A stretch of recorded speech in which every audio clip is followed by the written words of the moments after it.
പിന്നേറിയാലും പോകുമോ ആരുമാരും ഓർത്തിടാത്ത നൂറ് നൂറ് ജീവിതങ്ങൾ ആ വഴിക്കു ഈ വഴിക്കു ഓടിയോടി വീണടിഞ്ഞുതോ.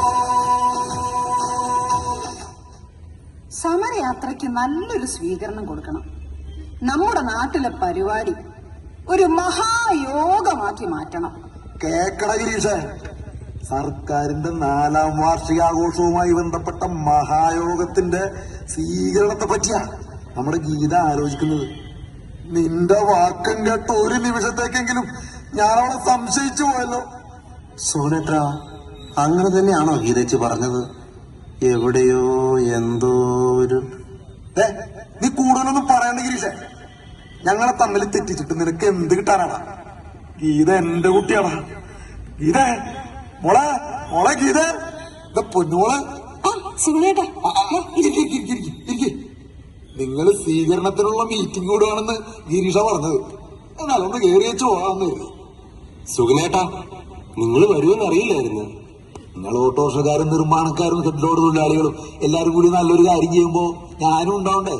ഇത് മീറ്റിംഗ് നടക്കട്ടെ. സുഗുണേട്ടൻ കാര്യങ്ങളൊക്കെ മനസ്സിലാക്കി സമരത്തെ പിന്തുണയ്ക്കാൻ എത്തിയത് വലിയൊരു കാര്യമായിട്ടാണ് ഞാൻ കാണുന്നത്. സമരം? ഏത് സമരം? ആശാസമരം. പറ്റത്തില്ല ഇത്. ആശാ സ്കീം കേന്ദ്രത്തിന്റെയാ. അവർ ഡൽഹി പോയല്ലേ സമരം ചെയ്യേണ്ടത്. ഇത് നമ്മളെ സർക്കാരിനെ അട്ടിമറിക്കാൻ 19 പേര് ഇറങ്ങിയിരിക്കുന്നു. കേന്ദ്ര സ്കീം തന്നെയാ, ഒരു തർക്കവും ഇല്ല. പക്ഷെ ഞങ്ങൾ ആശമാർ ആർക്ക് വേണ്ടിയാ പണിയെടുക്കുന്നത്? കേരളത്തിലെ 3.5 കോടി ജനങ്ങൾക്ക് വേണ്ടിയാ. കോവിഡിന്റെയും നിപ്പയുടെയും പ്രളയത്തിന്റെയും സമയത്ത് സർക്കാരിന് ഞങ്ങൾ ആവശ്യം ഉണ്ടായിരുന്നല്ലോ. ആശമാർക്ക് കേരളത്തിലല്ല ഏറ്റവും കൂടുതൽ ഓണറേറിയം കിട്ടുന്നത്. 7000 രൂപ നമ്മുടെ സർക്കാരല്ലേ നൽകുന്നത്.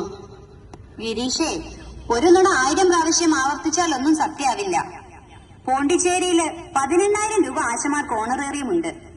സിക്കിമില് 10,000 രൂപയും. പിന്നെ മറ്റു സംസ്ഥാനത്തെ ജീവിത ചെലവും നിലവാരവുമാണോ കേരളത്തില്?